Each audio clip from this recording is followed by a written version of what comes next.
Gracias. Vamos a ver, señores, me han solicitado que hable un poquito sobre un fenómeno que puede resultar prima facie muy sencillo de exponer o quizá en la modernidad de la actualidad un poco más complejo. Hablar de la armonización de las legislaciones en materia de delitos informáticos puede sonar de pronto una tarea para hoy día, como están las cosas, muy sencillas, pero como quiera vamos a ver algunos detalles sobre el particular.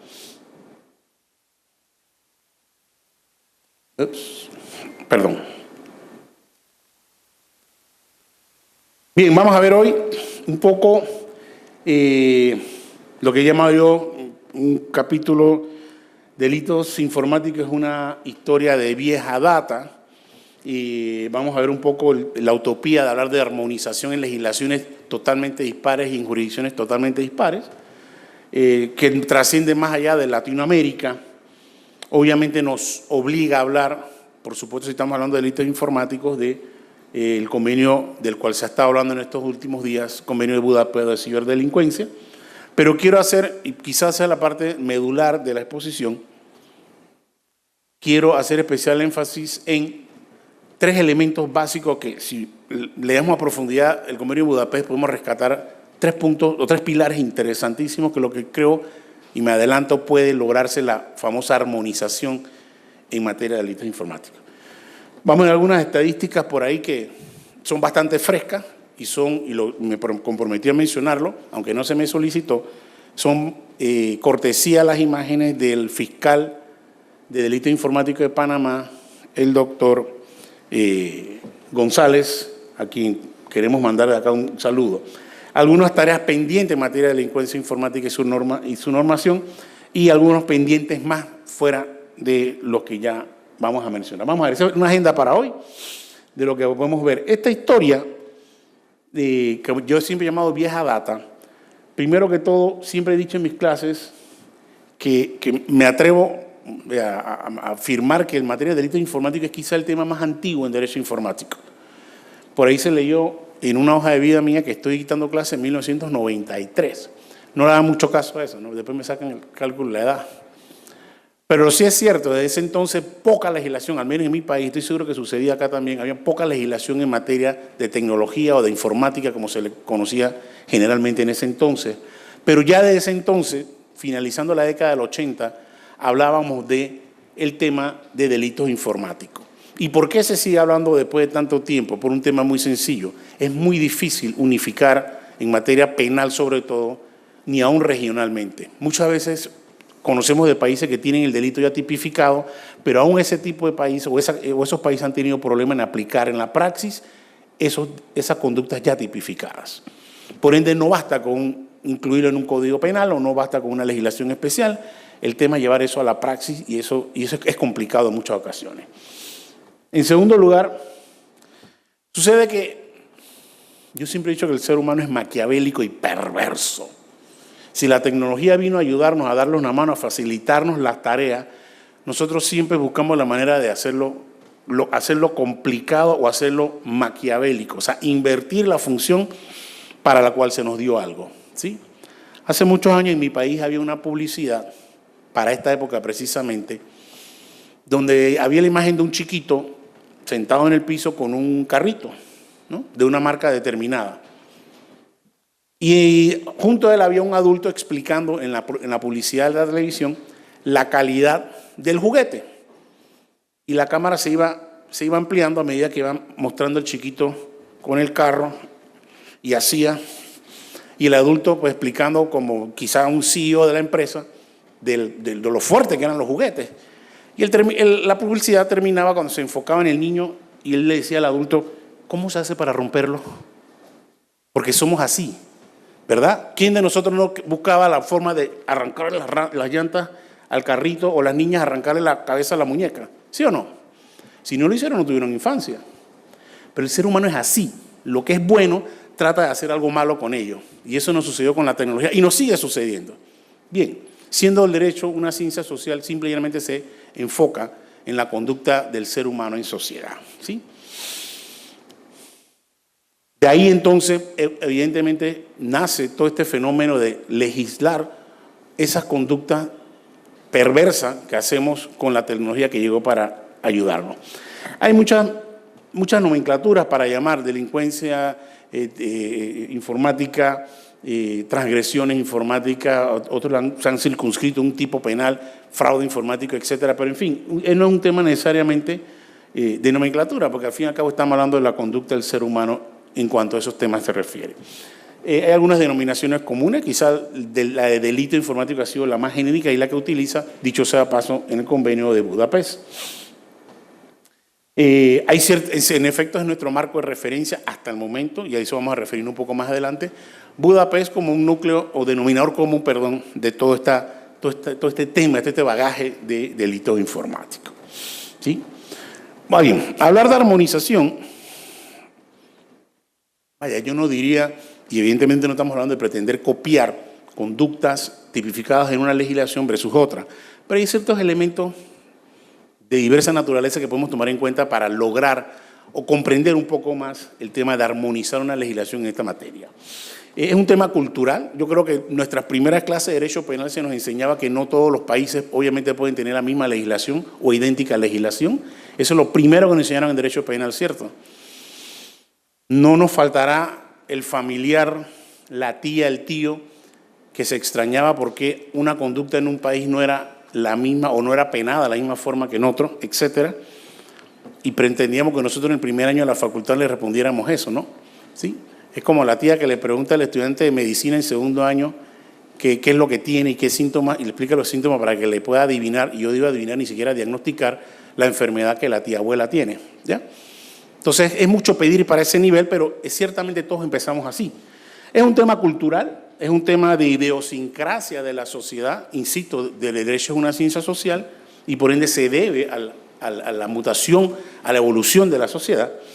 Es un tema de costumbre en nuestra legislación, muchas veces tradiciones, sobre todo cuando toca ciertas conductas que por nosotros en Occidente no son totalmente ajenas, que derivan de costumbres religiosas más que sociales, ¿no? De eso no vamos a adentrarnos porque no es necesariamente lo que pretendemos. Pero otras son de necesidad social, como perfectamente podría ser la conducta actual en cuanto a nuestra reacción y por la llegada de la tecnología y las consecuencias de la misma. El campo de aplicación, o sea, en qué ámbitos va a tener esta legislación, un tema de territorialidad también, por lo menos en mi país hay legislación, bueno, acá también debe haberlo, legislación especial para las comarcas indígenas que están protegidas, ¿sí? Y alguna tolerancia, dicho sea paso, para respetando las costumbres de estos grupos étnicos. Por supuesto, con sus respectivas excepciones, que es más curioso a veces ver las excepciones que contiene una norma, sobre todo en el ámbito penal, dependiendo de la jurisdicción donde se estén aplicando, ¿sí? Entonces, esa armonización en la legislación de todos nuestros países, y fíjese que el título de la ponencia habla de Latinoamérica, donde evidentemente todos mínimo hablamos castellano, ¿sí? Y tenemos ciertas costumbres muy similares, pero aún así, evidentemente, la legislación no puede ser la misma en todo y cada uno de los casos. ¿Bien? Latinoamérica y más allá, por eso lo titulo así.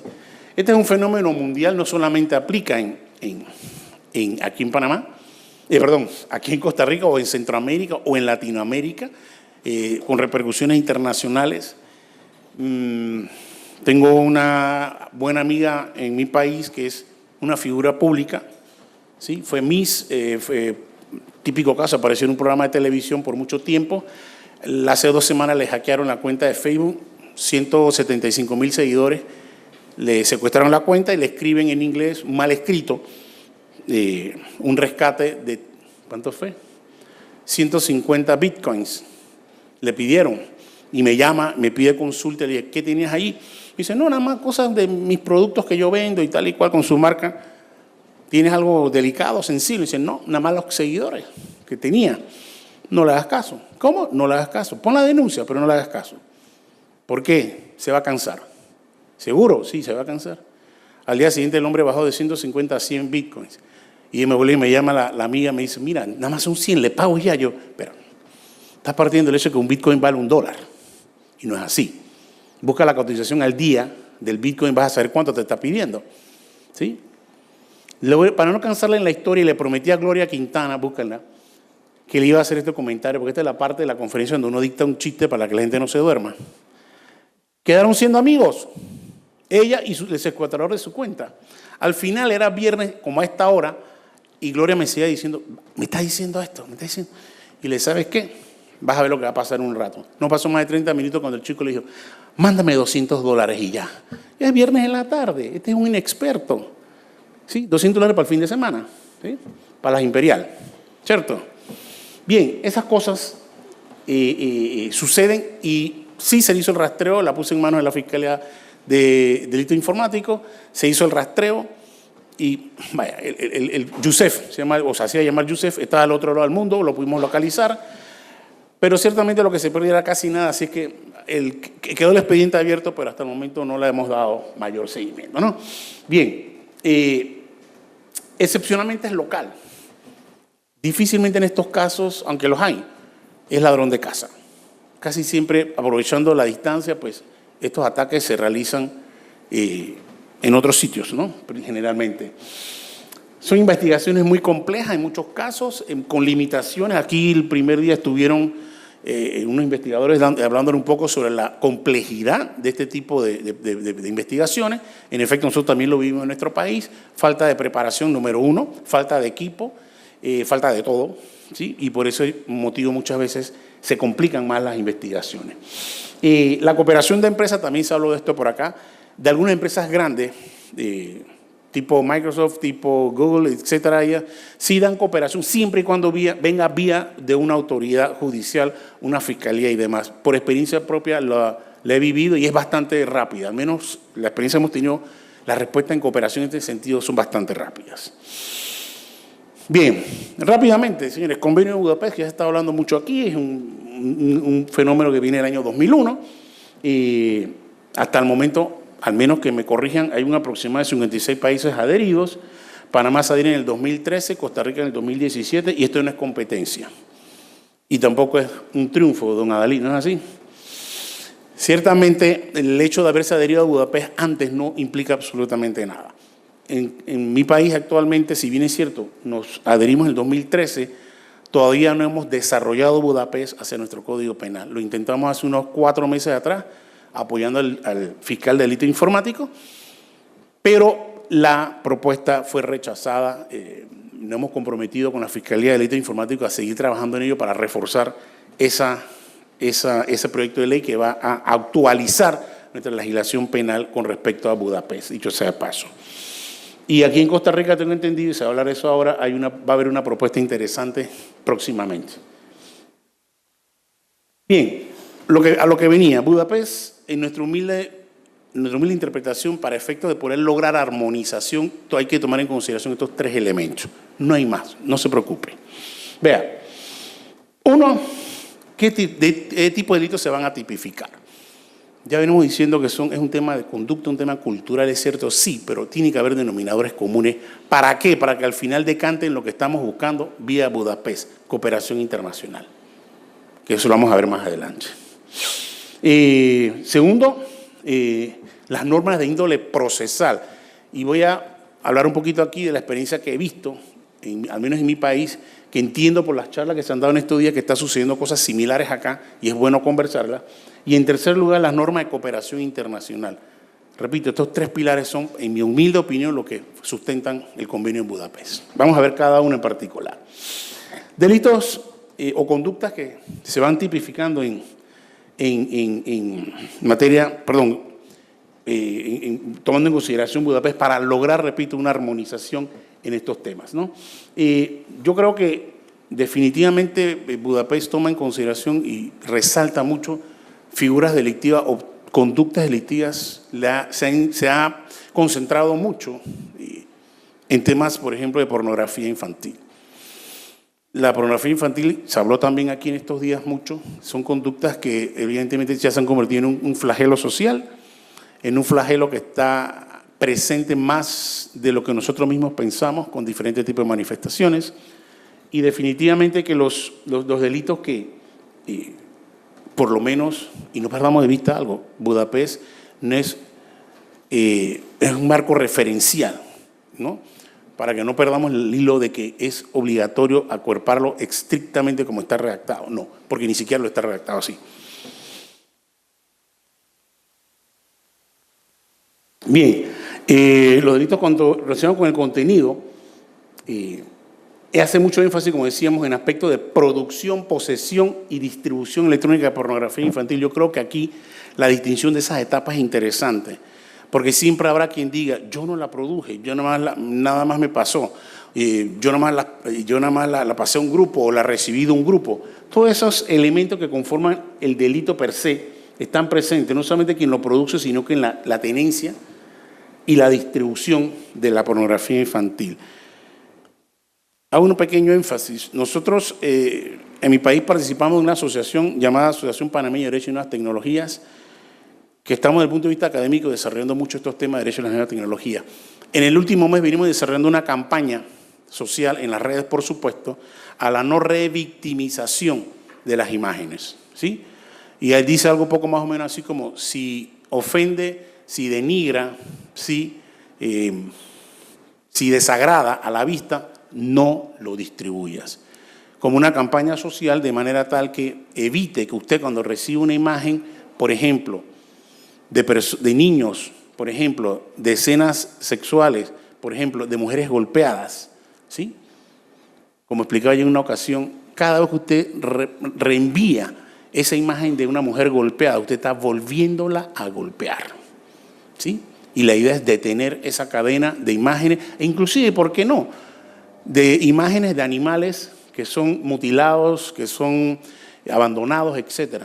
Stop, detengamos eso, ¿sí? Hay otro énfasis muy profundo que hace Budapest en el sentido de los delitos que tienen que ver o están relacionados propiamente con propiedad intelectual, porque evidentemente la propiedad intelectual no solamente está presente in situ, obviamente con una red abierta como Internet está presente en todos sitios, ¿sí? La difusión en Internet de contenido protegido por derechos de autor sin la debida autorización. Es muy delicado, le decía yo a un grupo de estudiantes, utilizar imágenes bajadas de Internet alegremente. Se verán, si usted busca Google Image, verá que algunas imágenes tienen un cintillo que advierte que las imágenes pueden estar protegidas por derechos de autor, ¿cierto? Lo habrán visto. Ahí simple y llanamente el buscador se lava las manos, porque podría ser, aunque todos decimos, si está puesto, se está renunciando a los derechos. No automáticamente es así. Ojo. Así que yo sugiero que si usted ve ese cintillo, no utilice esa imagen. Bien, segundo tema, evidencia digital. Estamos en tiempo. Este es un tema que a mí particularmente me ha comenzado a apasionar en los 2 últimos años. Nosotros hemos visto de todo en cuanto a mantener la evidencia digital, que todo abogado sabe que es la pieza cumbre del proceso, ¿sí? Hemos visto de todo porque, inclusive lo he escuchado más cercanamente, preservar o judicializar pruebas digitales no es tan fácil como un copy, paste and print, ¿ok? En mi país se está haciendo, y me doy cuenta que por acá no dista mucho de ello. Se lleva ante el notario a que vea una pantalla y diga, señor notario, acredite que esa es la pantalla del banco tal, ¿sí?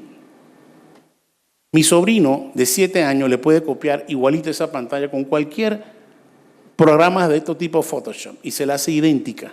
Le presento las 2 pantallas al señor notario y él nos va a saber cuál es la original y cuál es la falseada. Se lo puedo garantizar. Pero él va a poner un sello de goma que dice, sí, es legítimo porque yo lo vi. Bueno, vamos a ver. Yo no recomiendo ese tipo de pruebas, al menos en los procesos que he llevado, en ese sentido. Explico rápidamente. Con un ejemplo que tuvimos hace menos de un año. En un colegio se estaban dando una situación determinada con menores de edad estudiantes y un padre de familia, definitivamente una persona con problemas mentales, tomaba las imágenes de los chicos, incluyendo el teléfono de su propio hijo, y lo subía protestando contra el colegio, un colegio muy prestigioso, privado, etc. Y contra las autoridades del colegio. Ponía las imágenes de los chicos, algunas eran un poquito comprometedoras, no le voy a decir que no.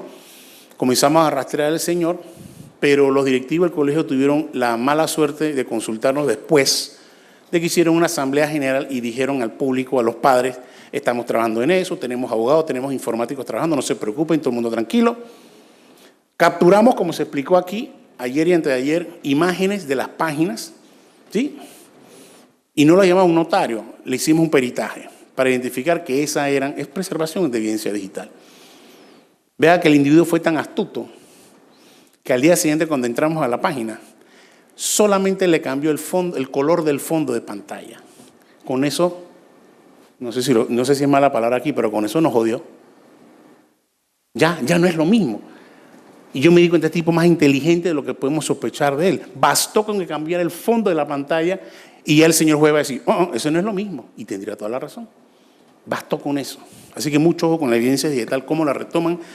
Y más que allá, como se dijo aquí el primer día, no lo divulgue. No anuncie el golpe. ¿Okay? Bien. Bueno, hay diferentes herramientas para manipular. Hasta un novato puede manipular esa evidencia. Hoy día, hay un tema, no estoy incluyendo aquí, pero no puedo escapar a ese punto. La famosa cadena de custodia. No voy a alargarme en eso porque si no, tomaríamos toda la noche aquí.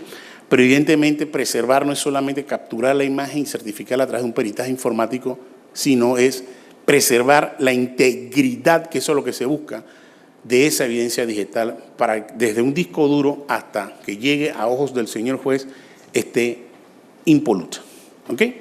Que no se altera en ningún sentido. Y eso simplemente se logra cuidando la cadena de custodia. He visto cadenas de custodia en mi país saliendo de empresas, por ejemplo, una laptop, y me dice, no se preocupe, doctor, esto está asegurado, y le pone una cinta así, ¿no? Y dice, no, lo vamos a asegurar más, y la cinta va al otro lado, y la entregan a la fiscalía. Apagada, sin batería, como usted quiera, le sacamos información por cualquier orificio que tenga. Así de sencillo. Cada vez que digo esto en una conferencia, no sé por qué, pero siempre las damas comienzan a mirar. Y con cara de preocupación. En efecto, todo agujero de su equipo puede ser susceptible para sustraer información. Así de sencillo. Por ende, esa cadena de custodia no me sirve para nada. Ese cintillo amarillo, no lo va a hacer 3 nudos, no se preocupe, doctor. ¿Para qué?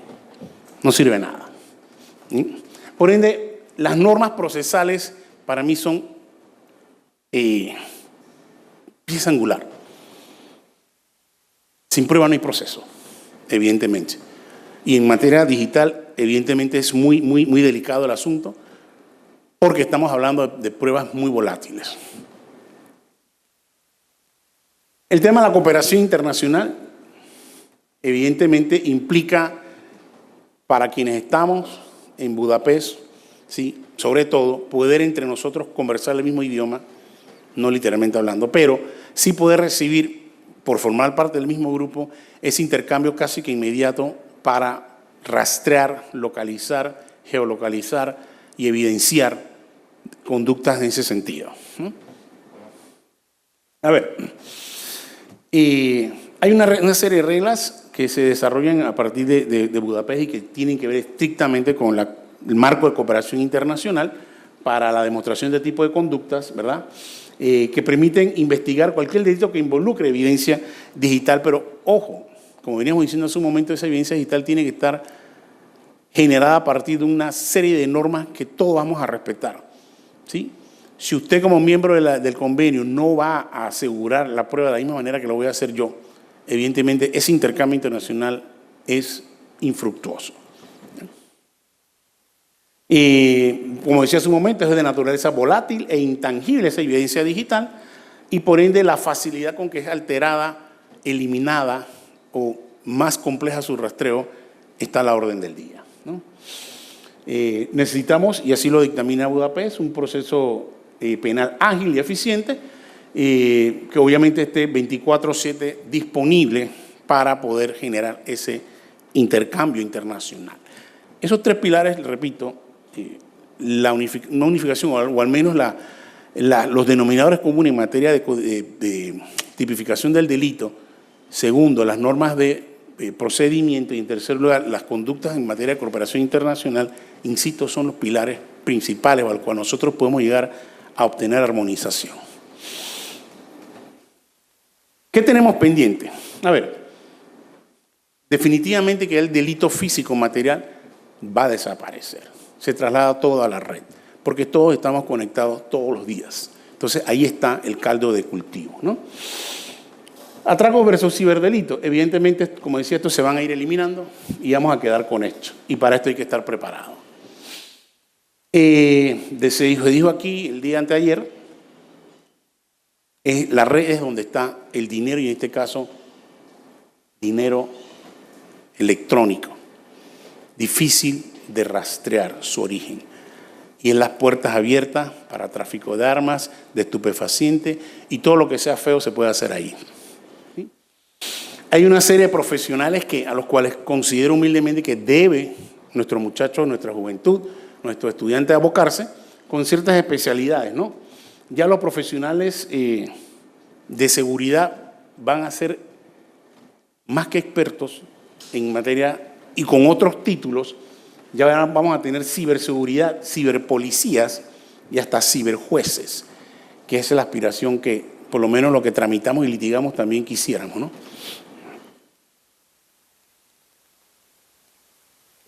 A futuro, como un pendiente, vea, se van a necesitar 1.8 millones de profesionales en ciberseguridad para el año 2020. Ojo, esto sirve como para una charla de egresados del colegio, ¿no? Jueces y magistrados, por favor no se asusten, hay un 5% que podrían considerarse expertos en temas de tecnología. Hay un 35% de nivel medio que entiende más o menos qué es esto, pero hay un 60% de conocimiento, vea que es benévolo, no dice con conocimientos mejorables, ¿no? Para no decir que están mucho más abajo del promedio. Pero esta es nuestra realidad en Latinoamérica, a nivel de los tribunales que atienden este tipo de procesos. Sin mentirle, hace un año, una colega aspirante a la magistratura de la Corte Suprema de mi país me llamó y me dijo, me han traído aquí esto, como prueba. ¿Qué hago con eso, Augusto? Y le expliqué con mucho gusto, fuimos compañeros de clase, pero al mes siguiente me entero que postuló para magistrada de la Corte Suprema. Bien, seguimos. El uso del expediente electrónico, que aquí tengo entendido también se utiliza. En mi país está el presente del expediente electrónico, judicial electrónico, del año 2006. Sí, 2006, en ciertas jurisdicciones. Está en libre competencia, está en tribunal marítimo. Y como ustedes comprenderán, para nosotros en Panamá el tema marítimo es trascendental por todo lo que suceda, conflictos internacionales dados en las aguas del Canal de Panamá y hoy día en la ampliación del Canal de Panamá. ¿Sí? Toda situación jurídica que se genere dentro de esas aguas es competencia del Tribunal Marítimo de Panamá. ¿Sí? Ellos están completamente en proceso electrónico, ¿sí? Por la naturaleza misma de la actividad. Es más, y hay una norma que castiga fuertemente que si la resolución del Tribunal Marítimo no es firmada electrónicamente, pierde su validez completamente. ¿Sí? O sea, obliga al juez marítimo a dictar con un expediente estrictamente electrónico. Judicialización de pruebas informáticas, que eso lo conversamos hace un momento. Cada día la sociedad va más encaminada a la prueba inmaterial, ¿sí? Por ende tenemos que estar preparados para ello y obviamente basados en colaboración internacional. Bien, vamos a ver rápidamente ya, porque estoy sobre el tiempo. Esto es lo que le decía, fina cortesía del fiscal de delito informático de mi país. Fíjese lo abrumador de esto, no ha habido un incremento entre el año 2017 y 2018 en cuanto a temas de delito contra la seguridad jurídica de los medios electrónicos. El color naranja el año 2018, al menos hasta el 31 de octubre, o sea que la información está bien fresca, ¿eh? O sea, están viendo lo último en Guaracha, no le traigo cosas recicladas, ¿ya?